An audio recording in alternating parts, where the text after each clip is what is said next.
na yan mga kabosing, yung araw na wala na lang. Andiyan po yung mga graduation certificate namin dito sa Hilera yan. So umalis na rin siguro yung kapatid ko dahil ito nga kanina yan. Pero andiyan po yung mga picture namin ng mga graduation yung certificate namin dito. Ayan o, diba? Medyo overlooking din to. Binabala ko na dito ako magkaroon ng maliit na bahay. So yan, meron din ako ditong pinalagari. Ayan, ang dami oh.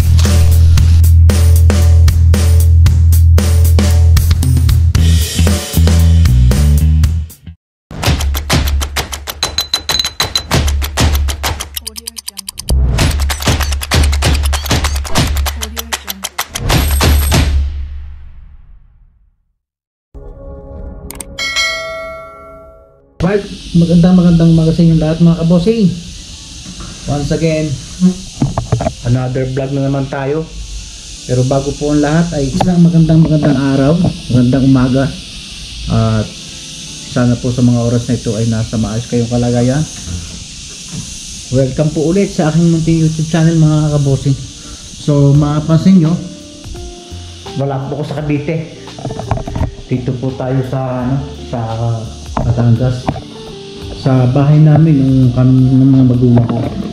Pero alam naman at nabanggit ko na rin sa vlog ko last na ito ay napapunta na sa kapatid ko.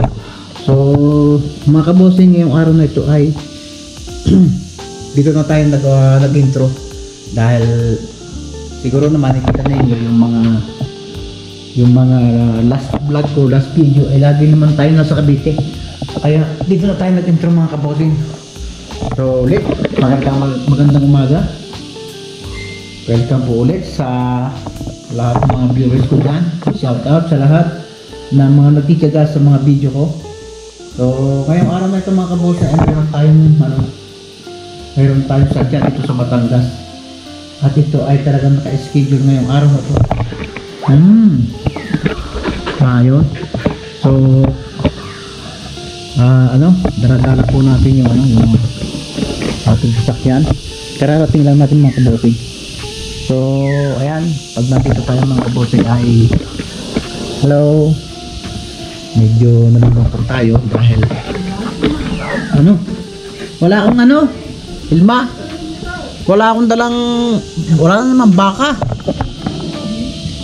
Ay tumingin ako ng baka doon, wala daw, puro do kalabaw.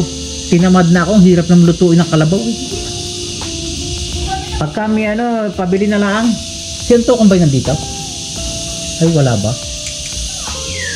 Tinamad ng So yeah. So ngayon, kararating lang natin. At hindi alam mga kapatid ko na nandito na ako. So mga kabosing, noong araw na ito ay meron tayong gagawin dito. Gusto ko lang i-share na napag-decide ko na na-decision ako na sukatin yung lupang natitira ng aking mga magulang. Yan, ngayong araw na ito ay napag-decision ko na sukatin ang lupang naiwan ng aking mga magulang. At ito ay papartihin ko, susubdivide ko sa aming magkakapatid. Bali 8 kami magkakapatid mga kabosing, at ako talaga ang mag-decision dyan dahil ako yung pinakamatandang kapatid. Kaya ngayong araw na ito ay kumausap ako ng surveyor para masukat na. At napag-usapan na namin sa mga kabosing, sa mga kapatid ko. So bagong lahat ay ipasyal ko kayo dito sa bahay namin dati. Ayan. So medyo walang ilaw walang ilaw. So yan, ito yung paras namin mga kabosing, medyo madilim. At ito, ewan ko bang nabanggit na sa inyo yung sa mga vlog ko itong bahay, parang dito ito yung pinakabalkonahe parang terrace. So yun ang kwartong isa. Nung araw mga kabosing ay may itaas ito na may underground. So tanda ko dito ako nahihiga sa lugar na to. Ito yung isang kwarto. So wala na talaga nakatira dito mga kabossing. At ito ay napapunta na sa isang kapatid na dito nakatira sa Batangas. Napakalaki ng bahay nito mga kabossing. Talagang bago sila nawala ay pinaayos nila to. So hindi naman talaga totally ako nakatira ng ma-renovate ito mga kabossing dahil nasa Cavite na ako. Nung umalis ako dito, bagamat malaki-laki na rin, ay hindi gantong konkretong merong mga nakahalong kahoy. So yan, napakarami ng kwarto nito mga kabossing. Ayan, ayan, dito yung kwarto ng mga tatay at inay nung araw nung buhay pa sila. Yan yung isang kwarto na minsan dito natutulog ang tatay. Ayan, wala palang kesame ito. Baka tinanggal ng kesame. May kesame ito mga kabossing kasi pinalitan ito ng bubong. So talagang isang malaking bahay sa isang malaking pamilya. Ayan, mga CR. So may nawalan siya ng kesame dahil pinarepair yata ng kapatid ko yung bubong at medyo natulo na daw. So nawala yung kesame. So ayan, yun ang bahay nila. Pero ito talaga yung bahay namin. So ito, pakita ko lang sa inyo mga kabossing. Ito, dito kami kumukuha ng tubig ng mga iniinom, panlaba. Noong wala pa yung service ng ng tubig dito sa aming lugar. Ito ay sahod ulan galing sa bubong. Parang ito pala pinalitan din. So yan, tangke malaki, bali sumusustento ito sa loob ng isang taon mga kabossing. Inumin at pagamitin panlaba. At yun ang mga naiwang baboy, yun ang papabakuna. Babakuna sila ng baboy. So yan ang garahe. Ito yung pinakabodega. So yan, talagang kahit magbisita ka mga kabossing na malaki dito, marami, ay hindi kayang i-akupan niya dahil ang labas nito ay malaki din ang kanyang bakuran. Ayan.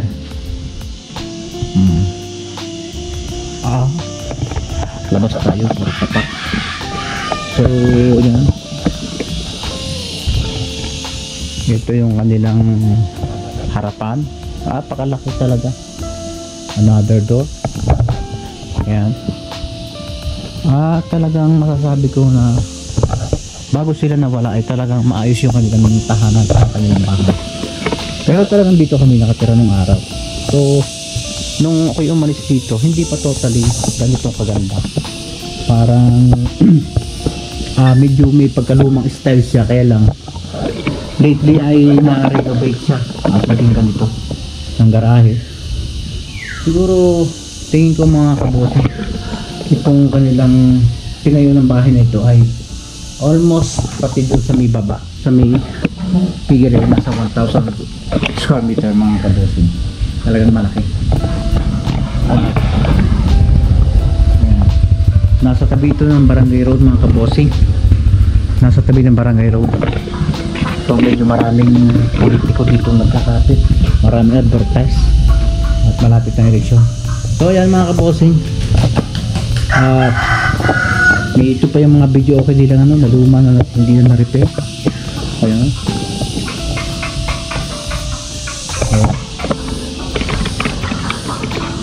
Talagang nalulungkot ko ito mga kabossing once na may mga time na nakakarating ako dito. Ang daming alaalang na sumasagi sa isip ko mga kabossing.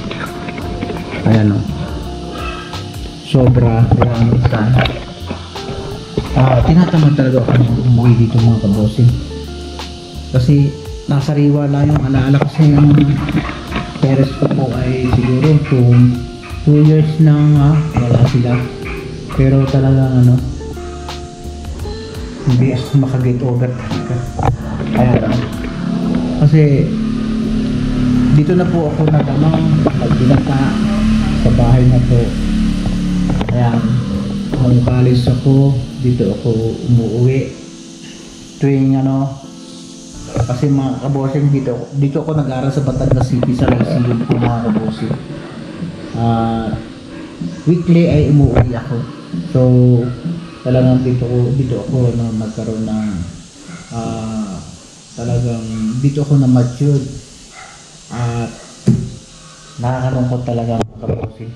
Dahil yung tatay ko ay nawala ng medyo malakas pa talaga ang katawan niya at wala siyang sakit. So nung dumating yung pandemic, yung COVID na sinasabi, doon po siya na-disgrasya talaga. Kaya hindi namin i-expect. Kasi kung talagang hindi siya nadali ng COVID na yan mga kabosing, baka umabot siya ng 100 years eh. Dahil ang lakas pa niya. Wala siyang sign ng panghihina. O biglang-bigla na lang ng mga ospital ay bumaba ang immune niya, bumagsak hanggang sa doon na lang sa ospital talaga siya nabawian ng buhay. Kaya take note mga kabosing na wala siya hindi namin nakita. Dahil kung kayo pamilyar doon sa regulasyon ng COVID, ng lockdown, ay hindi pwedeng iburol ang mga nawawala tuloy na sa libingan. At nung araw na yun, nung time na yun, ay sa quarantine din po ako. Isa po ako sa COVID survivor, severe. Kaya hindi rin ako nakakalabas at ako yung nag-iisa doon sa Cavite kasama ng asawa ko. Kaya talagang nakakalungkot mga kabosing. Ang mahirap kasi mga kabosing, isang mabigat na mahirap maranasan yung mawawala yung magulang mo na hindi mo talaga nakita, na alam mong wala na siya, hindi mo siya naihatid sa huling hantungan. So pag nung makita mo na wala na, nasa puntod na, mabigat mga kabosing. Sana huwag naman yung daranasan yung ganot at napakabigat. Yan po ang naging dahilan kaya ako'y nagka-depression. The end parang may anxiety na ako. Then ang dami pang problemang naiwan nung sila'y mawala, na basta ang dami na hindi ko kinaya. Kaya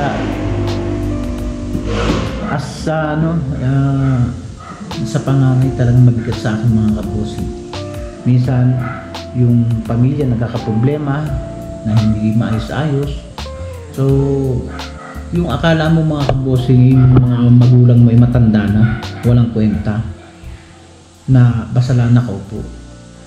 Akala mo pwede na palang mawala, hindi pala eh. Ang bigat din talaga. Sila pala ay kahit matanda na ay malaki pa rin ang papel sa mga anak bilang magulang. Kaya nung mawala sila, doon ako nahirapan talaga. Yung mga inahabilin sa akin ng tatay ko na talagang hindi ko matupad-tupad talaga kahit wala na. Kaya isa sa mabigat na pangyayari talaga. So sa ngayon naman medyo okay na. Kaya lang talagang ewan ko lang, sa katulad ko talagang mabigat talaga makarecover. Sana pagdating ng araw someday makarecover ako. Pero ayan yung mga kailangan picture nila dito pa rin. Alam ko diyan sa side na yan mga kabosing ng araw na wala na lang. Andyan po yung mga graduation certificate namin dito, hile-hilera yan. So inalisan rin siguro mga kapatid ko dahil ito nga kanina yan. Pero andiyan po yung mga picture namin mga graduate, yung mga certificate namin dito sa yan, sa salas na yan. So dito ayan napakabigat mga kabosing. So ayan mga kabosing, at may hinihintay tayo pa ngayong araw na to. At ngayon nga susubukan namin mag-survey at i-subdivide ang lupang natitirang ito mga kabosing. Kaya mga kabosing, hindi na ako napag-vlog pagkagaling sa baba. Binisita namin yung kabuuan ng lote. So kumain muna kami at hindi na rin ako nakapag-video ngayong pataas dahil hindi ko kaya. Ang init. Ayan sinisilipan nila yung aparato. Bali magkakaroon ng partition dito yan.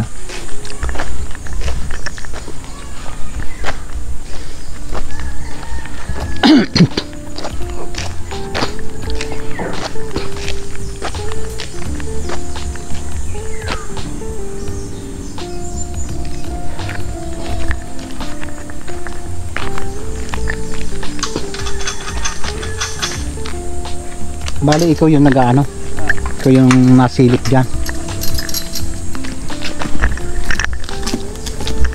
So yan mga kabossing, sinusukat namin yung frontage ng tabi ng barangay road, then para ma-estimate ko kung anong magiging partition ng frontage ng bawat isa.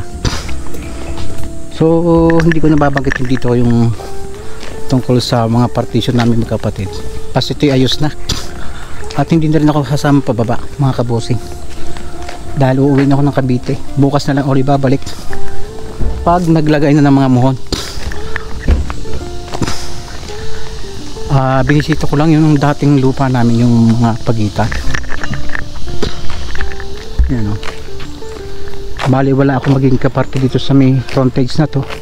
Hindi na ako nakabihagi, doon na ako sa baba.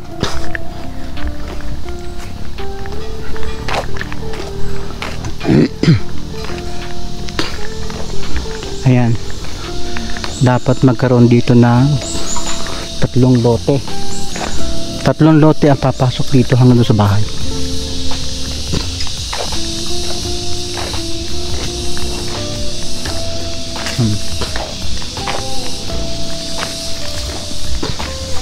May alaga kang lining baka? Ayan mga kabossing. Mula doon hanggang dito ay 3 lote pa papasok. Nandun.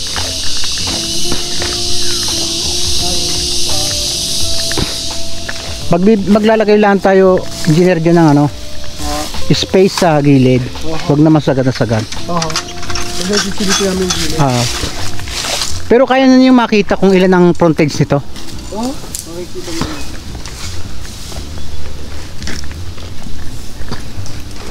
So ang pagitan niyan dito ay dito. Sa yan, may karatula ng ano, karatula ng kandidato. Yan. Ito ang bahay ng kapatid ko. So medyo napalaki yung frontage na magkakaroon kami ng right of way bababa. Ayan.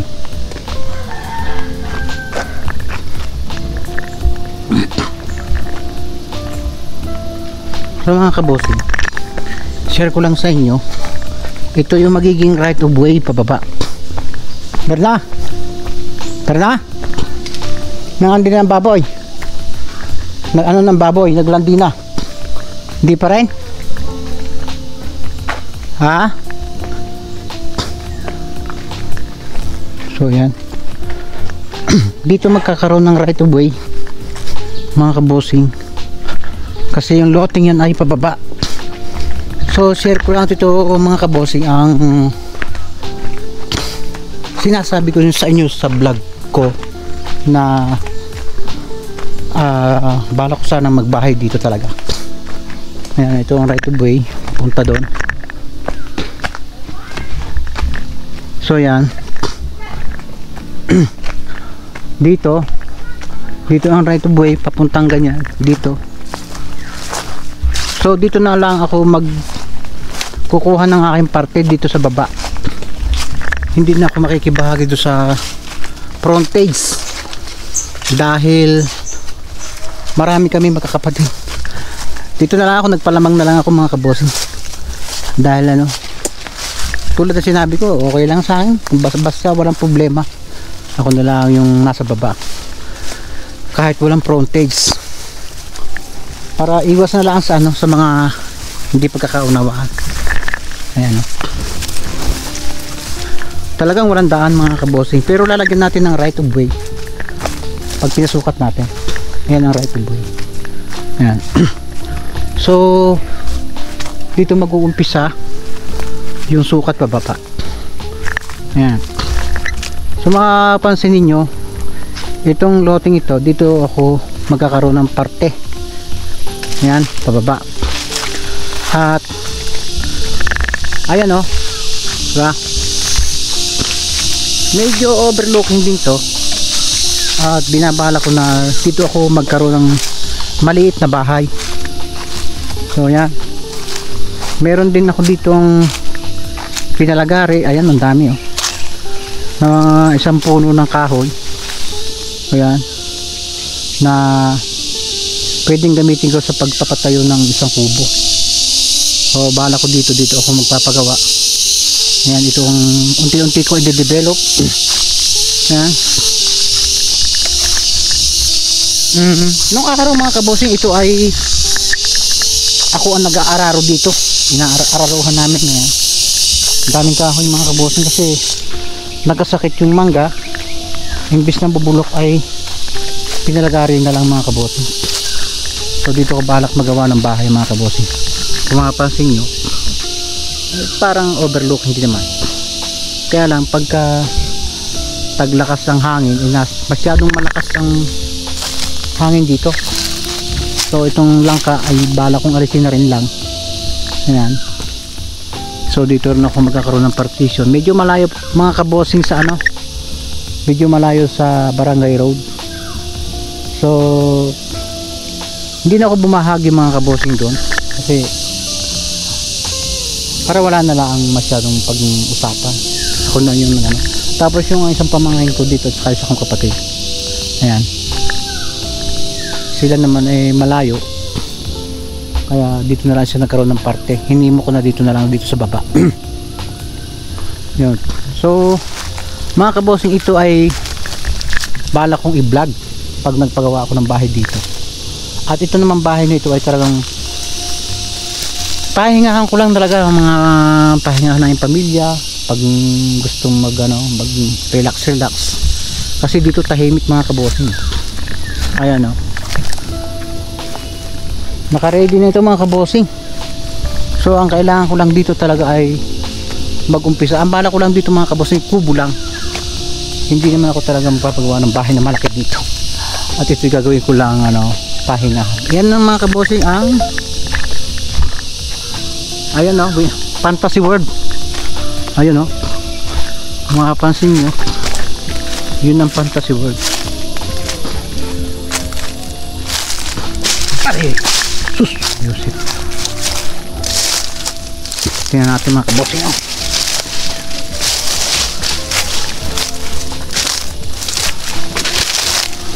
Ayan o.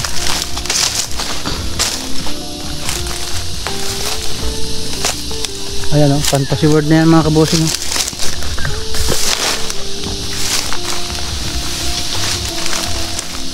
Parang may ahas dito ah.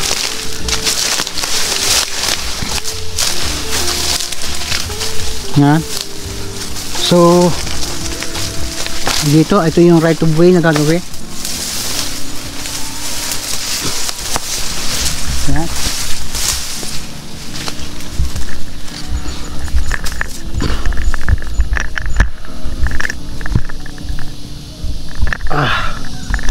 Medyo lang talaga ano.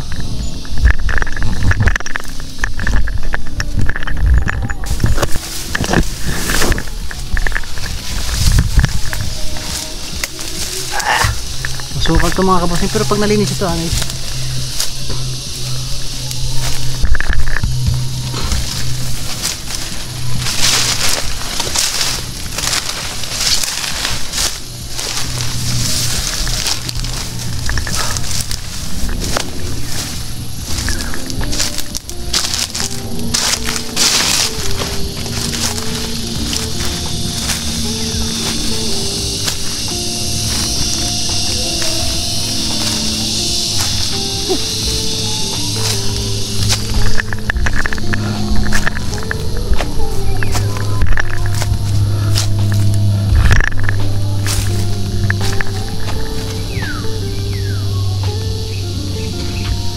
so ayan mga bossing, itong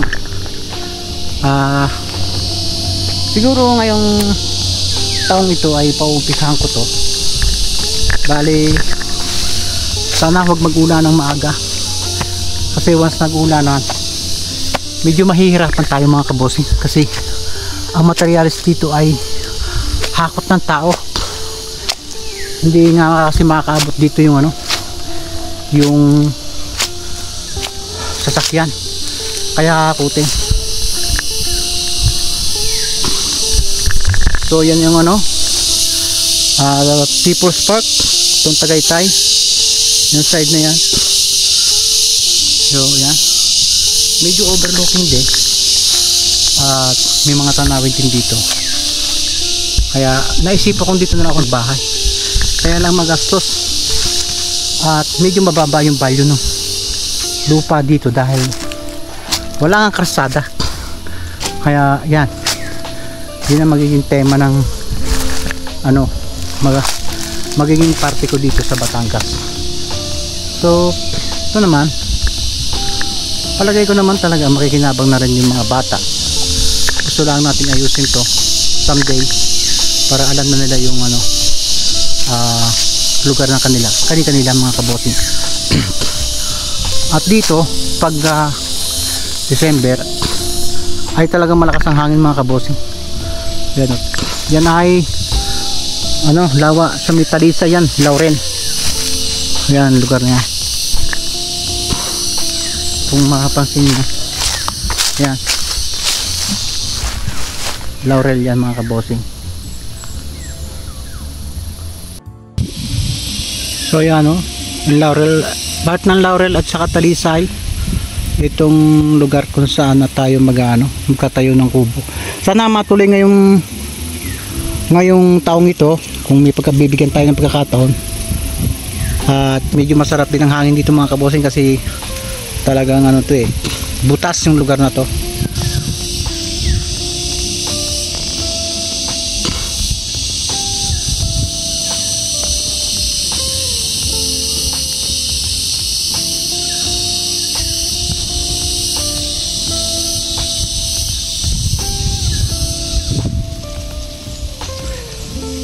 Mga kabosing, uwi na tayo at baka umuwi na rin ako ng Cavite. So bukas ay babalik din ako para sa paglalagay ng mga muho. Share ko lang sa inyo dahil hindi naman talaga ko dapat i-vlog yun, na i-vlog ko lang, isama ko lang sa vlog na to yung pag-subdivide ng lupang ito. So para dun mga kabosing, sa mga viewers ko, sa inyo dyan. So habang kahit pabuhay pa mga magulang, siguro mas maganda i-advise nyo sa magulang yun na i-partition na, lalo kung nagsi-senior na yung mga magulang ninyo. Kung may mga properties kayong pagbabahagihan, hindi naman porket babahagihin ay kukunin na ng mga anak, kasi mas maganda yung ano, nakaprepare kayo, dahil ang buhay natin ay hindi natin masasabi. So kung yan ay nakaprepare na yung partition, yung mga o kaya last will na ibibigay, ay wala na kayong pag-uusapan once na talagang mawala na yung ating mga magulang. At para din sa mga magulang, siguro mas maganda advice ko, hindi man porket magagawa kayo ng partition ng pagpaparte ng inyong property sa inyong mga anak, ay ibibigay na ninyo na habang buhay kayo, sa inyo pa rin. Pero once na mawala kayo, alam na nila yung kanilang mga party-party. At para hindi maiwasan natin yung hindi pagkakaunawaan ng mga anak, kasi malaking bagay po yan.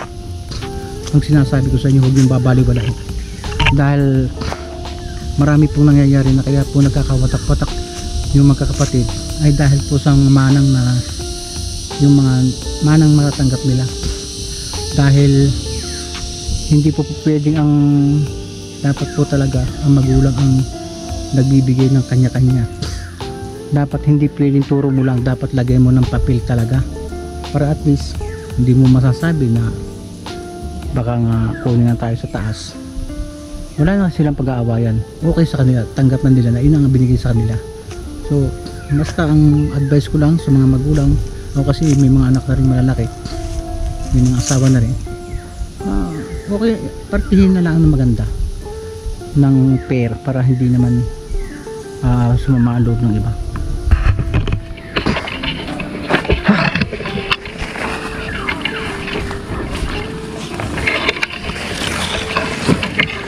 Naku, engineer yung ano? Yung front face kung ilang metro? Lahat? Buong ano? Walang metro yung kasama lahat na 90 meters?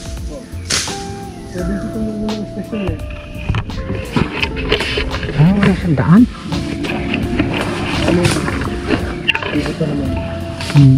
Pili ang dami, mahuli lang. Hindi ako mahilig sa sili. Ha? Hindi ako mahilig. Mahilig ka? Hindi. Ha? Hindi ka mahilig? Hindi ako masyadong mahilig. Pagkukunin yung mga, kuha yung plastic muna. Sayang. Masarap na. Piling palay. Kunin nga tayo. Talagay sa suka. Oo, bababad.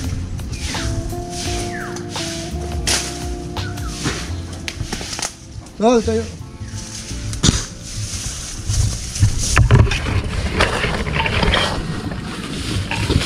Ako yan oh. Oo, pwede. Bukas na lang ako babalik. Dahil bukas pa lang naman magmumuhon eh. At ako lang talagang nakasikaso rin sa Cavite. Kaya na naman kami nagsimula kay parang Oo. dahil ito. Saka Bumalik ko. sasamahan din kayo ng ano, ng mga bayo ko. Wala naman problema ko. Mm-hmm. Hindi magtanong. Sabi namin yung pinapasukat ng may-ari. Ay wala namang magtatanong sa inyo dyan. Wala namang magtatanong sa inyo dyan. Maganda yung pang-record niya ngayon. Kaya ang mas maganda lang kasi pag may mga hindi kayo naiintindihan doon sa mga pinagpagitanan, nandiyan sila. Maintindihan mo yan. Ano ate? Wala na din. Ayun ba yung ano? Akala ko sabi ni Mernay, ano na? Nagbawa ka na daw? Oo. Awal na dadagdag kong bako, di ko lang malulak. Waya? Ha? Sila nakakasya doon pagka talagang ano? Dapat ginawa mo ng dalawa kung halimbawa ikaw ay magka baboy ano? Kasi doon ng dalawa eh. Ikaw, Ha? Maragas pa dito sir. Saan ang daan doon? dito sa akin ng bahay. Kasi kailangan na. Hindi daw, so may figure yan. Kaparo. Saan ba nabili ng ganitong pambubong? Sa inyo. Maganda daw pambubong yun eh. Si Randy Del may karami. Laka, nag-deliver si Randy ng ganyan. Ganyan? Oh, pamor daw na may pala niya sa kinukunan ni Randy. Kasi siya lagi, pagdating dito mahal na. May matibay, mas maganda kasi sa iyo. Pagka dito nga eh, pag napatak ng damo na gagato naman. Ako naman sila iksimpa laging amis na umis. Hindi nabati sa akin, galit sa akin yata yan. Huwi muna tayo ng Cavite bago na tayo bumalik bukas. At siyempre hindi daw po pwedeng wala ako dito bukas ng dahil ilalagay na yung mga ano muhon. So ngayon kukunin lang nila yung ano yung buong location ng ano ng lote. Pwede muna tayo umuwi. Uwi muna tayo. Teka. Ano nga yun? Charger. Napalaban tayo mga kabusin sa init kanina. Kaya hindi na ako sumama baba. Sinasama ko mong pababa ngayon dahil naisamahan ko na kanina. So sabi ko pwede mo kayo na lang, bukas na lang ako. Kaya uwi na muna tayo ngayon mga kabosing. Yan, ayan natin bukas yan. At dito yung gamit ng ano ng surveyor.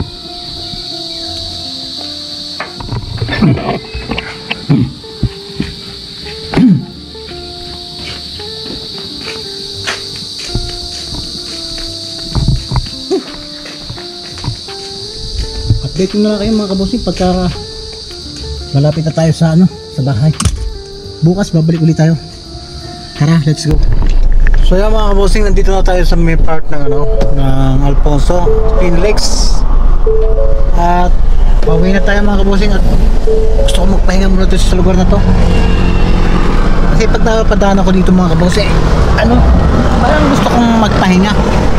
Dahil ito maganda dito mga kabosing, oh.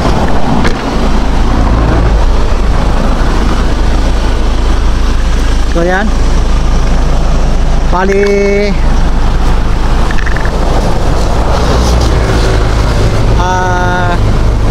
dyan tayo galing mga kabosing sa side, sa part na yan, paikot pa ganyan, no? So yan, sa mga oras na ito mga kabosing ngayon dyan, medyo maliwanag yung lugar at parang may nagbabadya ng gahamon ng buno. Pero tuwing magagawi ako sa lugar na to, gusto ko talaga magpahinga. Kaya samahan niyo ako dito habang nagsa-sightseeing tayo mga kabosing.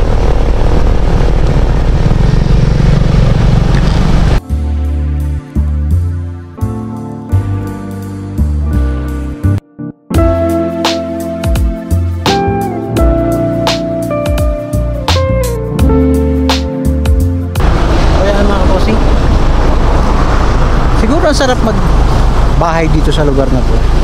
At itong lugar na ito ay pagkaalam ko yan ng Splendido na nakakasakop dyan. So nung nakaraang Christine na bagyo, maraming nagbuho. So kung mapapansin nyo, yan yung fantasy world kung tayo galing mga kabosing. Kaya napakaganda sa lugar na ito. At napapansin ko lang, wala namang masyadong nagbabahay dito sa lugar na ito. Siguro ito ay pag-aari ng yung developer o mayayaman, kaya walang bahay dito mga kabosing. So ayan, pahinga tayo ng kaunti. At ito pala talaga itong Splendido to ay maraming na-develop sa sa baba. So meaning to say mga kabosing, nangyakang aso ito na lagi ay maraming na rin drainage dyan, kaya siguro talagang pagka malakas ang ulan ay maraming volume na tubig ang nagagaling dyan mga kabosing. Nawala yung sumisip-sip ng mga tubig katulad ng mga punong malalaking kahoy, naging residential, ayan, nung siguro way back 6 years ago ay hindi pa yung ganyan mga kabosing. Kaya talagang siguro pagdating ng panahon ay talagang paiba na ng paiba itong lugar na to.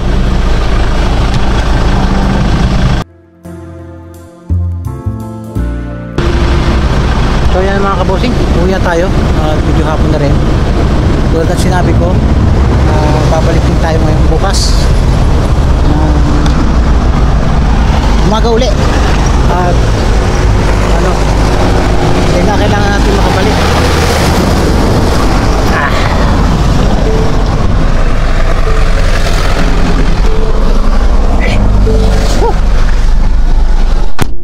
So ayan, uwi na tayo mga kabosing.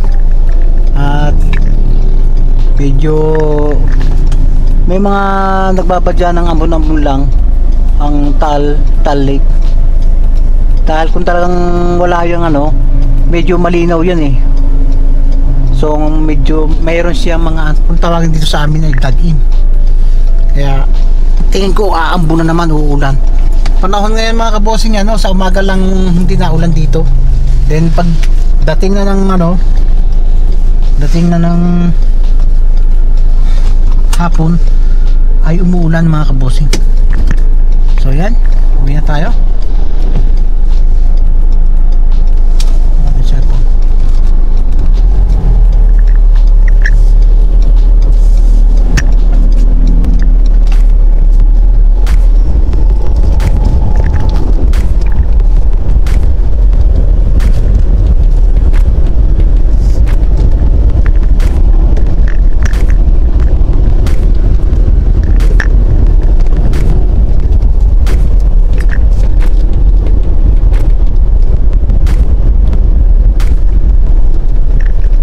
Tayo dadaan mga kabosing sa may sa may bayan ng Alfonso, sa may Alfonso, dahil this time palagay ko may mga nagbi-build up ng traffic dyan sa may crossing ng Mindes sa may Tagaytay, kaya iwas na lang tayo para makauwi tayo ng mabilis.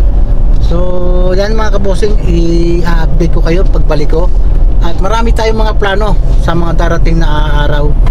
Sana maumpisahan ko ngayong year 2025, dahil pag hindi ko na umpisahan yan ngayong mga buwang susunod na to, siguro next year na yan, dahil maharap tayo sa tagulan eh. Mahirap kasi magpagawa pag tagulan mga kabosing, dahil yung materialis nun ay hahakutin pa loob. At ayun nga, balak namin doon ay magpagawa kami ng daan kahit na 3 metro papasok, o kaya 3.5 meters yung right of way, para naman hindi naman kawawa yung katulad ko na andon nagkaroon ng lote sa ilalim nang wala sa frontage. At alam naman natin na pag ang lote natin ay wala sa frontage, siyempre mababa ang value niyan kumpara dun sa naka frontage. Siguro naman yung mga nanonood dyan ay alam natin na talagang iba ang presyo ng lote pag may frontage sa daan, sa highway o barangay road. So magkakaroon tayo ng daan dyan kung magagawa tayo ng daan natin. Totally ang daan dyan, kami ay nagbubukid pa dyan, ay daan tao lang o daang hayop, yung mga baka, kabayo, ganyan lang nakakadaan. O napag-decide ako na kinakailangan magkaroon ng right of way pababa, para at least magkaroon man ng value yung lupa kung mayroon daan pababa papasok sa lote. So ayan mga kabosing, at update ko kayo pag nag-umpisa ako ng pagpapagawa ng kubo dyan. Siguro pag tayo may kubo dyan ay mapapalimit yung ating pagbablog. Ang papagawa naman natin yung kubo ay simple lang, pahingahan na lang natin. Dahil kaya mga kabosing, naisipan kong magawa dyan ng kahit kaunting maliit na kubo, ay once na umuwi ako ay may sarili akong bahay na tinitirahan o tinutuluyan, hindi yung makikituloy. Pero okay naman doon sa kapatid ko, wala namang problema kahit doon kami tumuloy pag kami umuwi. Pero iba yung may sarili kang bahay na tinutuluyan doon. At siyempre sisipagin kang umuwi pagka ganun may bahay ka doon. Ang purpose po natin dyan ay talagang para ma-relax o magpahangin, o pag may na stress na pangyayari ay pwede tayo magpahinga dyan mga kabosing. So yun mga kabosing, at medyo mahaba na rin itong video na to. At least tayo ay nagkaroon ng ugnayan o nagkaroon tayo ng video this week. At lagi ako'y nagpapasalamat sa mga ilang hindi bumibitaw sa mga video ko. At sa nga pala mga kabosing, bala ko sanang dumaan kay Kautol. Sana ngayon nandiyan siya, kaya lang may mga aasikasuhin ako pagdating ng Cavite. Hindi pwede tayo magpatigil-tigil dyan sa sa Batangas, dahil kung talagang wala akong inaasikaso sa Cavite, ay pwede naman tayo magpabukas eh. May matutulugan naman tayo, mayroon naman tayong extra damit. Kaya lang kailangan nating umuwi talaga. So pag matutuloy sa susunod na araw yan, dadaan tayo kay Kautol doon sa Campanali. Dadaan tayo dyan para at least makadalaw tayo at makita natin yung lote na nabili natin para kay Kautol. Mula po nang mabayaran ko yan ng kasi hindi ko na po yan na bisita talaga yon. Kaya gusto ko rin po makita kung saan bumagsak yung lote na na binili namin ni Kautol. Kasi kung sa lang sa video lang o sa nakita papanood ko ay iba naman talaga sa actual yung yung hitsura. May similarity siya pero iba pa rin talaga yung nakita mo ng actual. Kaya ano yan natin, pasyalan natin yan this coming days. Ayan. So ayan mga kabossing, at dito na lang tinatapos ang video. Sana ay sa mga oras na ito ay nasa maayos tayong kalagayan, kung saan mang sulok ng lugar kayo nandoon, at laging ginagabayan ko kayo na nasa taas. At medyo nahihirapan tayo sa pagbibideo, wala tayong videographer, wala tayong kasama, kaya medyo nahihirapan tayo. So ayan mga kabossing, until next video na lang. Sana samahan nyo ako ulit sa susunod na video. God bless you all, love you all, bye bye.